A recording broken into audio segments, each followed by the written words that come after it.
Hello, thank you for clicking on to In the Stand. So we covered plenty up today on our daily roundup of the first day back into Premier League football. So we covered plenty. Jamie, what did we cover in the first game? What should people listen out for? We covered about how the mysterious goal was not allowed in Aston Villa versus Sheffield United. Then we wanted to discuss the many injuries that took place in the Man City game. Yeah. And will the Newcastle takeover happen? I was going to ask the other boys to cover that up, but sure, Jamie summed it up. Fine. Yeah. Mate, he's a one-person job. We don't need anyone else. Harry, Mikey, anything else to listen out for? As Jamie summed it up perfectly. The David Luiz horror show. Yeah, I think that's another thing to listen out for. Harry, anything else to add, or has it all been said? I think it's all been said. So I think we should move on. You've got nothing to do. The full episodes. There you go. Thank you for listening, and we'll see you on the other side. All right, guys, how's it going? Welcome back to the start of the episode. We've watched 2 of the games, start of the Premier League, and we're just going to go through our thoughts, summarise it before the next start of the games on Friday. So it's with me, Ollie. I'm with my normal co-host. I'm with Mikey. You all right, Mike? You all right? Yeah, good. Harry, you good? Yeah, I'm good as always. Good as always. I'm also with Jambo as well. How you doing, Jambo? Jambo, I'm good, son. Very exciting games today. I'm looking forward to talking about them a lot. So you're very excited, Jambo. What's your first topic that you're interested in watching those 2 games? Wow, I thought in the first game, Sheffield United's ghost goal. I thought that was very interesting. What do we and make how goal line technology wasn't turned on by looks of things. Is that their actual excuse? It wasn't turned on. No, that's what my mum said though. Is that the usual person might not be there to turn the goal line technology on? So yeah. I'm not too sure about that one. Harry, you're a man in media. Did you find out what were the actual reason why it wasn't working? It's due to the fact that I believe the goalkeeper and the post were apparently both blocking the camera's view. Right. So apparently they couldn't tell, despite the fact there's also about 15 other cameras that they could have used, plus VAR that's allowed to overrule the decision. So it's a bit of an odd one. It's a very odd one. But then Hawkeye came out after the game and says that out of 9,000 games that they've had it put into, this is the first mistake they've made. So I guess one let-off isn't that bad. When it's the first game in 100 days, it's not the best advertisement for their technology. No. But it was quite interesting to see because they were watching the replays and it was a little bit like the old Frank Lampard goal when it went over and everyone's looking at it going, well, it's really over. Don't know what's going on here. But how do you think the Villa and the Sheffield United fans, probably opposing opinions to it, how do you think they're going to feel towards it? If it costs... You go through it. The thing is, boys, it could cost Sheffield United the difference between Champions League and Europa League football. That's great. They could be fuming. If I was a Sheffield United fan, I'd be outraged. Well, you could tell just from the players' reactions. You saw. I can't remember who it was, but 3 or 4 of them must have seen it go over the line. Like the goalkeeper is literally hugging the inside of it. So, it's obvious that it has gone over the line. And you saw by their reactions, they were absolutely fuming. Chris Wilder was on the pitch at half-time as well. Trying to get to ref. There were apparently people in the tunnel too coming out, trying to get the ref's attention too. I mean, of course, when it's gone, it's gone. There's nothing you can do about it. But it is just a thing of questioning. It was a fault in the technology, but it's such a 1 in a million type, or 1 in 9,000 game thing that it's happened in. And it is just very unfortunate that no one's picked it up. I think the more important thing is the technology failed. Why did VAR not step in and look at the goal? I don't understand that. No, it's quite a strange one, wasn't it? Harry, what did you think about it when you saw it? What was going through your head? I thought it went over the line quite clearly because it did. And I do feel sorry for Sheffield United because I look at the stats and Aston Villa have been dominant in that game. Sheffield United haven't really had a sniff. I think that was really their best opportunity in the entire game. They make it count, more luck than judgment. And it doesn't count. And at the start, I thought, this mustn't have been overruled because VAR's not allowed to overrule the GDS system. But then as it came out, it is allowed to. So it's a bit of a confusing one, why they didn't just go stop. Let's just give it 2 minutes. I want to hear through if there's going to be any sort of differentials Whereas actually they just sort of went play on, and once the corner came in or the free kick came in after the ball stayed in play, there's nothing you can do about it. And apparently I heard something like his watch at half time went off to say goal when it was just a bit late. And then they came out and said, "Oh, don't worry guys, it's fine because it's going to work in the second half." And it's like, this happens. Something like this happens, every 30, 40 games? It's very unlikely that it's possible, but it's very unlikely that this situation is going to happen again in the second half. So it's a bit of an odd one. And I do feel sorry for Sheffield United because that's a big game. And they might not have got 3 points because obviously teams play differently when they're behind or in front. But, stats would have shown, or if it was 0-0 and they scored, it would have finished 1-0, and that's a 3 points for Sheffield United. I think it's like arrogance from the refs. I don't know if arrogance is the right word, but I think it's because you think they're just saying, "Oh, we've got this technology now." The linesman, that used to be their job to watch that line to see if it goes over or not, and it was their judge of whether it did go over or not. And because now we've got the technology, no one's looking out for it. No one's looking to see if it crossed the line because the ref's just going to go, "Oh, the watch will buzz if it does." So I don't know if it's also to the VAR as well, because the VAR went, well, the watch didn't buzz, so it obviously wasn't a goal. No point in checking it. So I don't know if that's one of the reasons why too. But it was. No, I was just going to say it was the first replay that I saw made it look like it was a goal. The second one, I wasn't too sure because it looked like the keeper had made it in line with the post. But then the side on camera made it look over. But again, it goes back to like the Musa Gineppo incident against Watford earlier on in the season, where they didn't have the right camera angle, so they didn't disallow it. So maybe they didn't have the right camera angle, so they couldn't allow it. That could be one of the reasons why. Yeah. One thing that really hit me with watching the Sheffield United game, and I'm so glad that I did watch it because it was a bit of a hassle to try and get it. I'm not going to go for it because I will just end up ranting down the camera about why Sky are the worst organisation in the world. But we won't do that. We'll carry on being nice. The one thing I got was the complete difference between the extreme sanitation of one side and the kind of the set rules that weren't really followed in the other. So I know you mentioned Chris Wilder at the start, but at the end of the game, he's giving players hugs and stuff. And it's kind of like every time a ball goes out, they're wiping it down and sanitising it.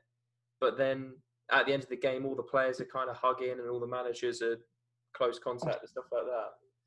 I don't quite get the social distance benching and everything like that. Everyone having to be socially distanced, because you think these players are being tested 2 times a week or something like that to make sure that they don't have it. So if they're travelling to a game, they do not have COVID.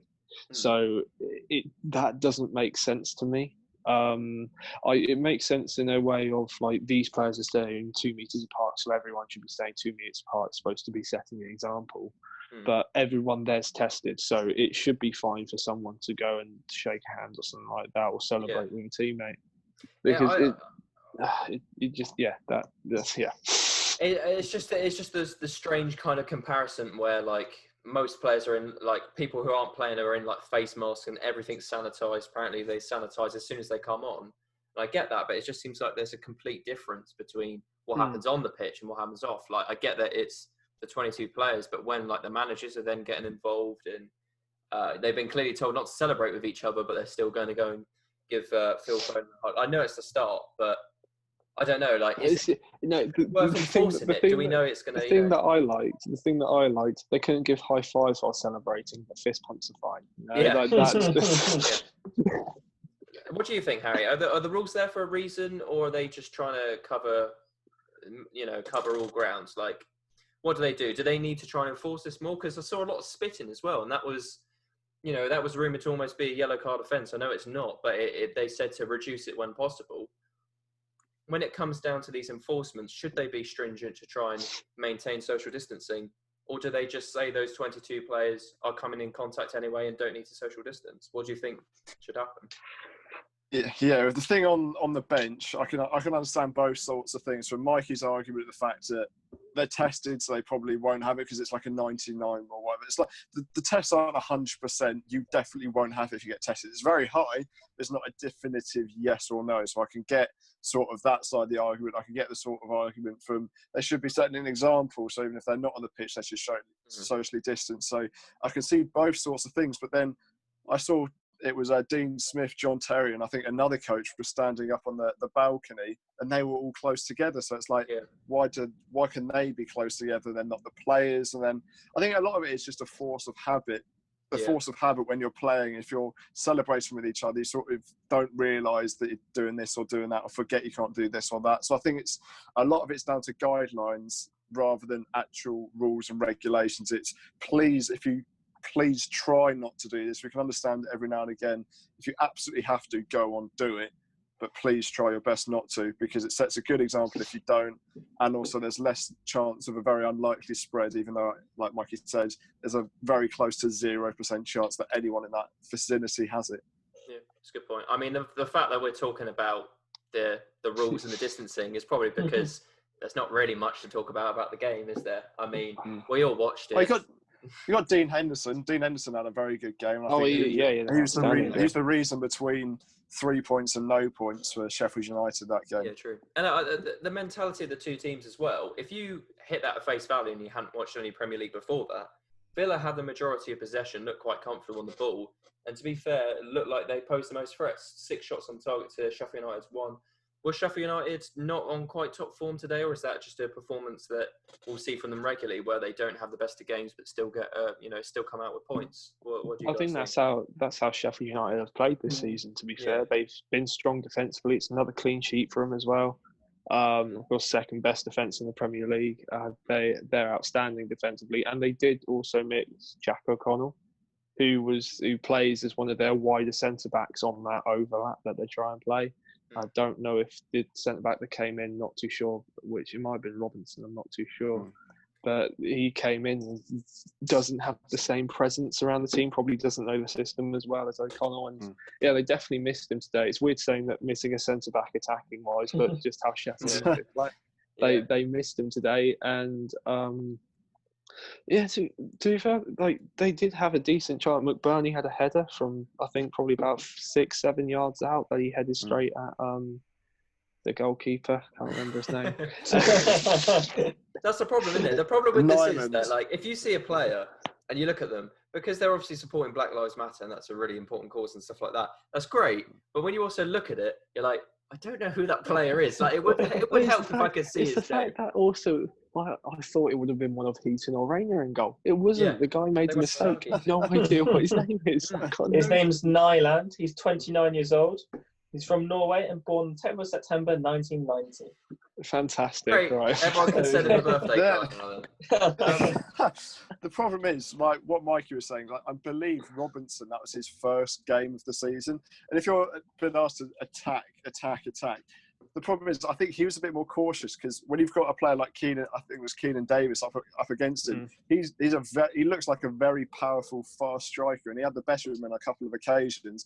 So you don't want to keep bombing forward and leave him to the two centre-backs, because he was a real threat. Samata wasn't that much, but I think starting with Keenan Davis in that sort of position, it was causing a lot of worries. And I think that's why no team wants to start off this restart with a loss. And I think both teams, they weren't happy with a point, especially Sheffield United. Now they should have won because of obviously the goal that didn't even happen. But I think it's a very important point for Villa, because that's 1 point closer to survival. But also Sheffield United, they're not out of the Europa League race just yet. So I think at the end of the day, I think both teams, looking back, are probably happy with a point. I would argue they'd be a bit more frustrated. I think both teams would be, because you think Villa, that was their game in hand to get out of the bottom 3, and Sheffield United are the team that they got promoted with as well. So you're thinking, I mean, I know Sheffield United had a fantastic season, Villa less so, but two similar sides, and you've had all this time to prepare and do all this. But I think frustration will be the things that they'll come away with. Sheffield United with the ghost goal, and Villa not taking their one of multiple chances. I mean, I don't remember them having too many clear-cut chances in the game, but Henderson kept Sheffield United in it when they did have the chances, and I'll say Villa probably walked away frustrated from this game as well. Well, should we move on to the late kick-off? I mean, it was kind of changed with a few early substitutions, and one that probably Arteta's looking back at now and thinking, that's probably what changed the game, wasn't it? But it was kind of funny, because before the game started, Arteta gave an interview, and he said that the 3 weeks before the game, like the 3 weeks up to the game, is the reason why David Luiz did not start. And obviously, David Luiz has come on, probably had the worst performance of his career, would you say? I mean, making a mistake for the first goal, losing his man for the penalty, and then getting a sending off. You know, I don't know if anyone can find the stat. It was from Opta, but it's the first person since 2015. Carl Jenkinson was the last man to make such a bundle of errors. Can you remember it? I think it was something like an error leading to a goal, give away a penalty, and get sent off. And he did all three. The hat trick you don't want, he basically got. And he did it about 24 minutes time. Did he do it about 25 minutes? Because he got subbed on the 24th. It was the second injury of the game, meaning that Arsenal had to make all three subs or two I don't know whether at the same time. I don't know whether this is a niche reference, but if you ever remember the game New Style Soccer, where you could get bribed to throw the game, do you know what I mean? Like, let's not throw allegations out. But let's be honest. Like, if a shady man did approach him and offer him a certain amount of money to throw a game, he did a perfect job, didn't he? Let's be honest. Like, I don't know if he'd be looking to bribe or trying to play for a new contract at Arsenal, because he does have an extension that they're probably not going to use, and he's not filled himself with glory there. No, not really. His performance there. But City, after probably about 20, 25 minutes, woke up and they did they did exactly what City do, and they just dominated throughout and just let the team drop back so much until either a mistake is made or they have an opportunity. And you knew a goal was coming because City just dominated Arsenal. And I thought Arsenal had a chance first 10, 15 minutes. I mean, Nketiah got in behind at one point and nearly lobbed Edison. It was offside, but they were looking like that they could match him. And then, City got hold of the ball and then, he got dragged down from one, didn't he? From a centre-back who just pulled him to the floor. And then the ref went, play on, nothing in that, which I thought was quite strange. But the one thing that really seemed the separator was Kevin De Bruyne today. Like, even though he didn't start, he's getting up like the assist and things like that into the second half. First half, you could clearly see there was one ball he put through to Sterling, who should have probably finished it, ended up chipping over the bar. Another one I think he put through to David Silva, who should probably put away. Just his weight of pass, like the pure quality he has, just looked like it was another normal day for him and just looked a class above. How important was Kevin De Bruyne today, Jambo? KDB is always an important player for Man City. I think he really, I honestly think that he will be leaving in the summer and will be greatly missed for them. Really? When he goes, 100%. He said he wants to stick around. If they get the Premier League ban, he will not stick around because he wants to win the Champions League. That's a Premier League ban then. Yeah, I know, we know what you meant. The Champions League ban. Barca, Real Madrid, some major team like he that. He could get into any midfield in world football, basically. He's a player that's just makes the game look easy. He's like Van Dijk. Obviously, they don't play the same position, but he makes it look easy. And he'll probably leave if they do get the ban. But then, if he leaves, as well as David Silva, that allows a space for Phil Foden because he's not going to go anywhere. And once again, he comes off the bench and he makes a difference. That third goal was probably it was the best goal of the game because the. I thought you were going to say decade then. Yeah, I was saying. That was Shane Longhouse. We're not doing this now. Carry on. But Fernandinho's ball from the edge of his box, the switch of play to Kyle Walker, that pass was incredible. Walker, if Aguero would have finished it off, that would have been like an incredible goal. But I'm happy he didn't because he's not on my fantasy team, so that's fine. Phil Foden managed to hit it, get there before everyone else and hit it into the roof of the net. And that just shows the quality of Man City. That even with 10 men, they can just split open a team like nothing really. Well, interesting thing about that goal was that there was the injury not before that. I think it was about 80 minutes or so, wasn't it, the injury?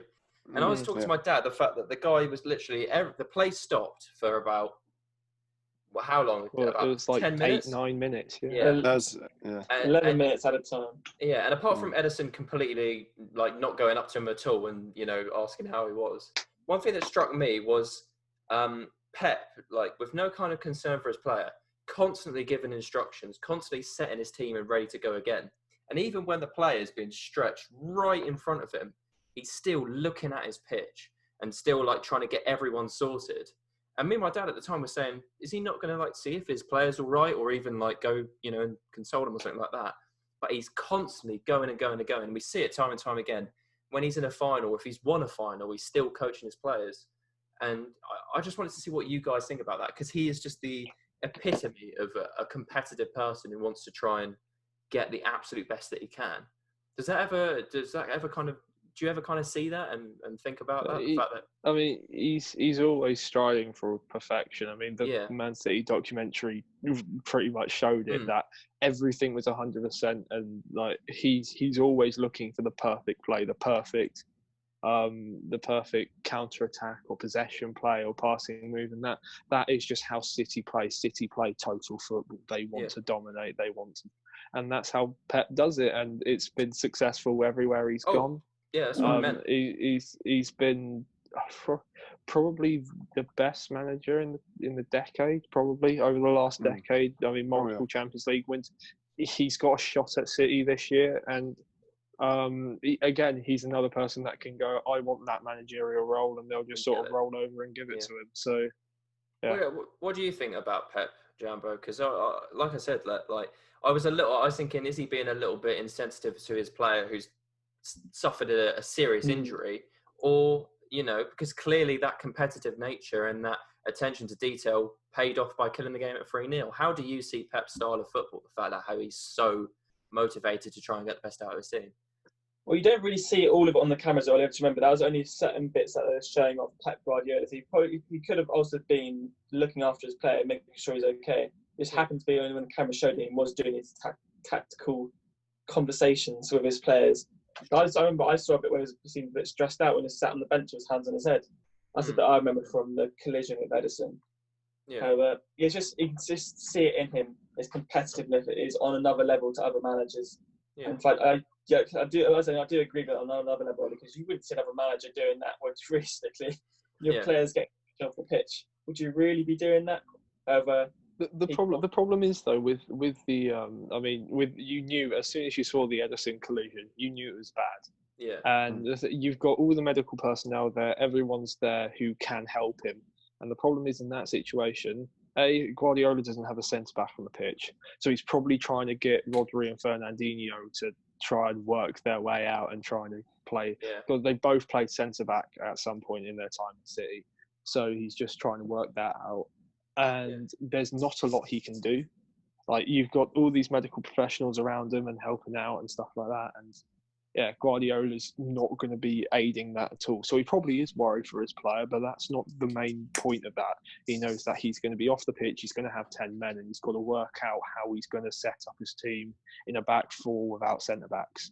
So that's what he was trying to work out. And I completely understand that, because there is nothing you can do in that situation when you're standing on the sideline and one of your players has probably seriously hurt himself. And it's really unfortunate for Garcia as well, because, I mean, we don't know the extent of the injury at the moment. It could be just a concussion, in all fairness, and they're just not taking a risk. Or it could be career-ending. That's just how it is. And it's unfortunate for him, because I thought he was going to have a run of games, and I thought he was going to get a proper chance of trying to say why he should be that second choice next to Laporte. Yeah. Okay, well, hopefully he will make a speedy recovery, and we can see the best out of him soon. And hopefully it is just precautionary, but let's hope in the best. Let's move it on to the final bit that I kind of wanted to talk about, because I've seen this floating around again. Tiz, you can update me on this. The Newcastle situation. It looks like it's taken another turn. What can you tell us about it? Before we do that, should we just spend a couple minutes just talk about the importance before each game of the players taking a knee before they go? What sort of message do you think that sends across world football? Because obviously the game's being watched globally. How important do you think that is, that all players have got back behind that campaign? Well, it's massive, because you know how much influence that these players can have on people, and if it's showing that the entirety of the Premier League are together against racism, then it's a massive message to send to everyone. And I think it will help. I think it will help the cause. I think it will change people's minds, hopefully. especially younger minds as well, because if you're thinking they're looking up to them as their heroes and they're against racism, they're going to be against racism as well. So it's a good message to have. It's a fantastic cause, and I'm glad that the Premier League have done what they've done. They're going to have messages for the rest of the season on their shirts as well, and of the NHS too, because they're doing a fantastic job as well. So yeah, it's all good. And I thought what was brilliant as well was the unity of it, because obviously we had the silence for the people who have unfortunately lost their life due to the COVID crisis, and all of those things before, things on the shirt and things like that. So it had obviously the impact of the league putting that, but the players still said, we want to take this into our own hands and we want to show ourselves that we're all unified in doing that. And I thought it was really powerful seeing that, the fact that it was meant to start and they took that 8 seconds kneel all together, all unified at the same time. I thought it was really, really powerful. And although that people might say that, look, I just want to play football, I don't want to mix politics with it, I don't think there's much of a better cause that you can really try and push for. And all the players unifying for that, I think was a really touching sentiment, to be honest. I think it is a massive platform to do it off as well. I know politics and football and stuff like that, it shouldn't really mix, but if you want a platform to get something off the ground, you go for the Premier League, and the players have been fantastic as well with like all the unity together. So yeah. Definitely. Okay, any other things on that, or should we go to the Newcastle bit? Any other? I think you guys have summed it up very, very well, and especially with the politics thing. You could only be against something if there's two sides of the argument. Where in this case, there's only one side of the argument, and that is you got to get behind that campaign. So we talked about that. And the final thing that we sort of wanted to talk about today is that there has been news about the Newcastle takeover. There's been another person that's put an alleged bid in, and that is Henry Maurice, another £350 million bid. Okay. What is going to happen to Newcastle? Because you've always heard about different sort of takeover bids, things falling through, things are going to happen, then it falls through again. Is this one going to happen, or is it going to be the same as the other ones? So, Harry, who is this Henry guy? Yeah, can you give us a bit of background? He's just a businessman. He's a US businessman who's interested in buying a Premier League club, and I think that club is Newcastle. Obviously, because the size of the club, you know, they are the biggest project that haven't got a massive investor behind them, and that's why so many people have been interested, because you know they are the size of a top 6 club. They just don't have the money behind them just yet to push into that sort of bracket. Yeah, and to be honest, I was really worried when I heard about the firm close to Manchester City, or at least that were looking to try and purchase from Newcastle. I don't know if it's the exact same firm, but it's definitely. I can't. Do you know the names of the people? It won't be the exact same, but I don't know the people. They're a lot. Well, I'm pretty sure they're a lot richer than Man City's firm as well. Okay. And they're like 300 billion, and Man City's only in there. Well, when you hear that number, Newcastle United, you're then worried, because they've clearly got the buildings of the fans there. They can get 40, 45 in their stadium if they need to, and with the money and the backing behind them, they could be a really dangerous side. I don't know too much about this guy who's linked into it, but again, any sort of investment into Newcastle with the facilities and the fan base they've got is always kind of not concerns me, but you can see there's clear potential for them to be higher up there, aren't there? So it'd be definitely interesting to see what this guy can do and why this guy would be better than the ones currently previously associated with the takeover. So it'd be interesting to see why he would be the better ones for them, because obviously the 300 billion or whatever the net worth of the is it Saudi Arabians? To be honest, I'm not too sure. Yeah, I think they're Saudi. Yeah. So you think he's got to try and offer something and say, look, this is why I should be taking it. But yeah, it'd definitely be interesting. What are you guys' thoughts on the takeover of these two guys? Well, I sort of know which one Newcastle would probably want. I don't know the financial backing of this American, but I don't think it's anywhere close to the Saudi Arabian people wanting to take over. I also think it's not always down to like the owner of the club at the time who wants to have the takeover, because I think the Southampton takeover was the last one before all the rule changes and all of these, like, you need to have a certain thing or certain amount of income a year to be able to take over a club. So it's got harder to try and take over a club. So I don't know if all of these because Ashley's asking price has always been quite similar, hasn't it? It's like 350, and then so it's always been quite similar. So there are people interested. Just whether the Premier League will improve it. Haven't they improved the Saudi one though?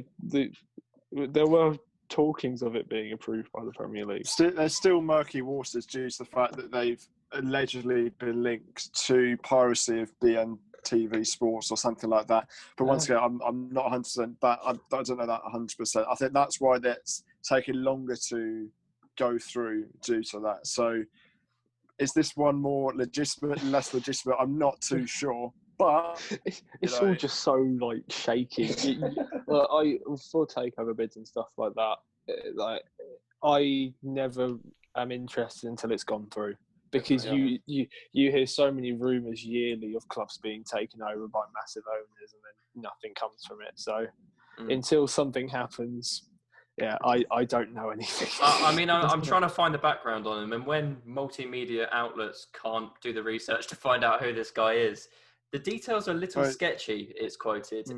He looks like a CEO of Clear TV Media, and his worth is unknown. So he's putting up the money, but the investment side of there is not quite as clear as the Saudi Arabian consortium. The Sky Sports profile says 56-year-old man, CEO of Clear TV Limited, which operates a portfolio of television platforms that deliver content to targeted audience inside airports, healthcare facilities, and on social media. The company, founded in 2014, is based near Los Angeles. So it looks good to me. It looks pretty clear. He's got some free advertising from us, so he's got the other.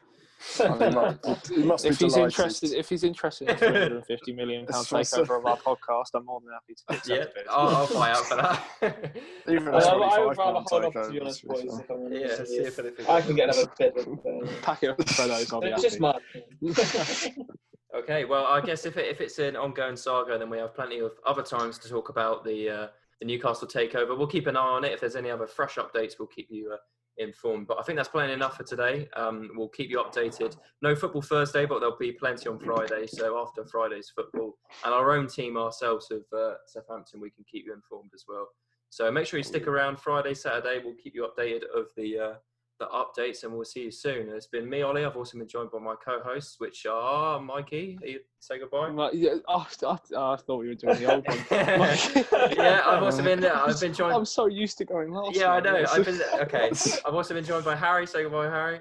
Yes, you have indeed. See you later. And Jamie as well. Last but not least. Goodbye, everyone. There we go. Thank you for listening to In the Stands podcast. Thank you very much, and we'll see you again next time.